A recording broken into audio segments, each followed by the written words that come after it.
Ladies and gentlemen, hey, hi, how you doing? Welcome back to the channel. Thank you so much for stopping by.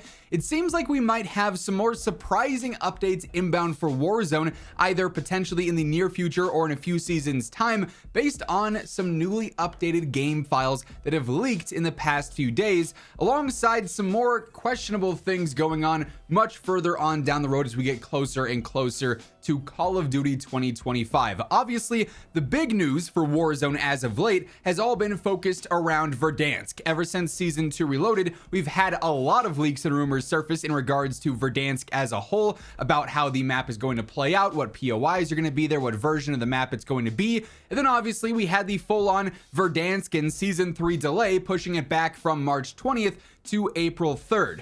But now that that's a bit further on back, we actually have a few more details on, the anticipation of it, I guess you could say. This info stems from Alex over on Twitter, known leaker and data miner. We've talked about Alex a whole lot as of late with all the leaks and rumors that have surfaced post Season 2 Reloaded, but then even earlier on from that. And a few days back, there was like a random 800 meg to 2 gig update that went live on COD just for PC. There was no download or anything for console. There was no update requires restart even for it. It was just a random little, hey, COD has started an update. And then by the time I went to check it, it was basically done, right? And nothing ever came from it. They didn't post any patch notes initially from it or anything like that. However, shortly after that update dropped, Alex did post saying the first teaser for Verdansk got added in the last COD update with coming soon. So here in the next few days, presumably, obviously with the anniversary coming up, and then as we do start to lead up to Season 3, we are going to see several teasers, presumably just themed around this Warzone update, with some of the nostalgia there, Verdansk, I would assume some of the weapons as well. So certainly we'll be keeping an eye on things over the next few days here for sure. Obviously, as anything is teased, announced, revealed in any capacity, you guys know I'm going to keep you up to date right as that stuff is happening. So feel free to hit that subscribe button, turn on those post notifications, and if you enjoy this video, a like rating is always really appreciated as well while you're at it. But beyond that, it does seem like we might have a few surprises in store for Warzone. Not really sure on the timing here, could really be any given seasonal update, but it seems like COD might be trying to fully experiment with their maps available in Warzone, trying to figure out what works best on the general movement now. Obviously, Omni movement, as we've heard, is sort of the movement of the future. Treyarch did several interviews where employees and members of the team were saying, this is just the beginning for Omni movement. We're excited to see how it evolves over the future. We've had several different reports from insider info, different leaks and other rumors surface as well, all saying that COD 2025, which is presumably going to be Black Ops 7, is going to include Omni movement, just a bit more of a refined version. Even COD 2026, Infinity Ward's next title, according to leaks, is also going to have Omni movement in it as well, in an even more refined way. I've said this comparison before, but essentially the state that Omni movement is in now is like a rookie in the NBA. Someone like Wemby, for instance, Wemby's rookie season is presumably the worst we're going to see, which is terrifying for the rest of the league. But this version of Omni movement is the worst we're going to see, right? They're going to continue to evolve and fine-tune things and adapt to things as time goes on, in the similar way that a rookie in professional sports starts off. They might be really good, but they might be more mediocre than their second year. Presumably, they're learning more, they're getting better at third year, so on and so forth, right? So as Omni movement evolves, I'm sure with the Warzone standpoint here, they want to experiment with content and see what works the best on it. And according to the game files, once again, stemming from Alex, there's been some new updates mentioned. So there is a new codenamed map called Manticore. We'll talk about that in just a moment.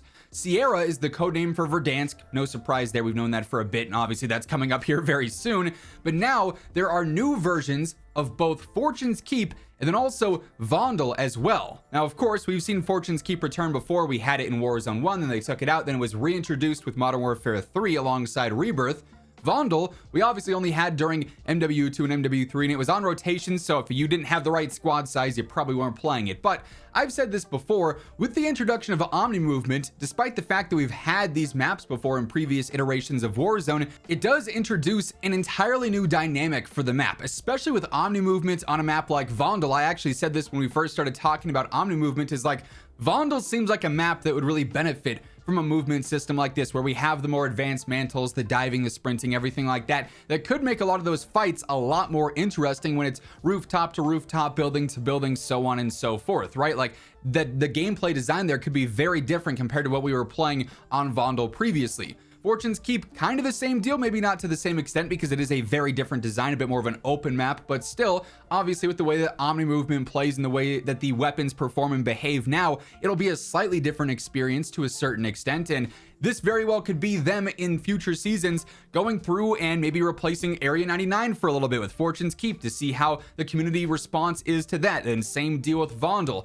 I'd be surprised if they ever took out Rebirth. Rebirth seems to be like their safety net of, oh, if these maps aren't great, Rebirth is always there, and everybody loves Rebirth, even though it's been played for like 4 or 5 years already, right?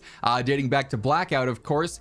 But I mean, Area 99, that was going to be the new map, the big thing for this iteration and this integration of Warzone with Black Ops 6. And pretty early on, it just didn't really have the hype. It was like, okay, cool, a Nuketown factory. It looks kind of bland though, a lot of orange and brown and yellow. It's not really colorful or vibrant. And then we got to playing it and it's just third-party central, right? Like it just seems like a lot of players don't love the flow of Area 99. They just default back to Rebirth. I mean, we can see that through the playlist selection as well, where it's all focused around Rebirth, even though that's not the big new thing for this year. So that's pretty telling of what the player base is like split between those two maps. So maybe this is an experimentation going forward, saying, okay, so Area 99 didn't really hit it off, but what about Vondel on this movement and on this engine and with this gameplay? What about Fortune's Keep? So on and so forth. They go through, they test that stuff, looking forward long term. Okay, we can have more, resurgence rotation maps. Maybe we get to a point where for a certain period of time, it's Rebirth and Vondel, and then it's Fortune's Keep and Area 99, and this, that, and back and forth, and whatever else, whatever other combinations you could think of, right?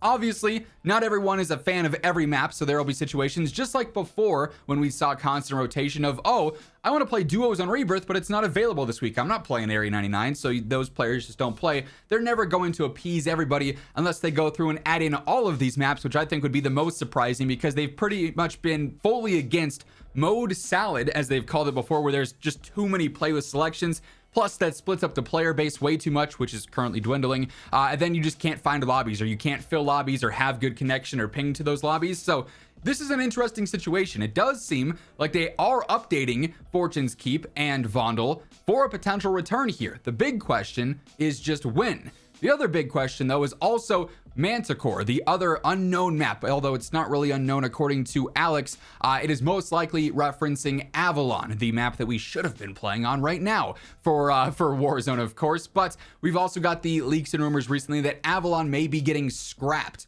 for a zombies map instead with COD 2025. The initial rumor was that Avalon would be the big map for Black Ops 7, but recently, as we've talked about, might be switching over to just being a zombies outbreak style map for Black Ops 7. However, now that we know that it's in the files and it's been updated recently, it's also something we could keep an eye on, because if they're updating the Manticore files for Warzone with future updates, that could mean that it maybe is still tracking to be a potential Warzone Battle Royale map a bit further on down the road. Safe to say, though, across the board, whether it is slight Verdansk teasers or the return of some older Resurgence maps or anything to do with Avalon, it does seem like there are some surprises in store for Warzone here in the near and long-term future. So obviously, as we get any more details on any of this stuff, I'll be covering it right as it happens. So stay tuned for that, alongside everything else going on in COD on a daily basis by hitting that subscribe button and turning on those post notifications. And if you enjoyed this video, be sure to drop a like on your way out as well. But once again, thank you so much for tuning in. And until next time,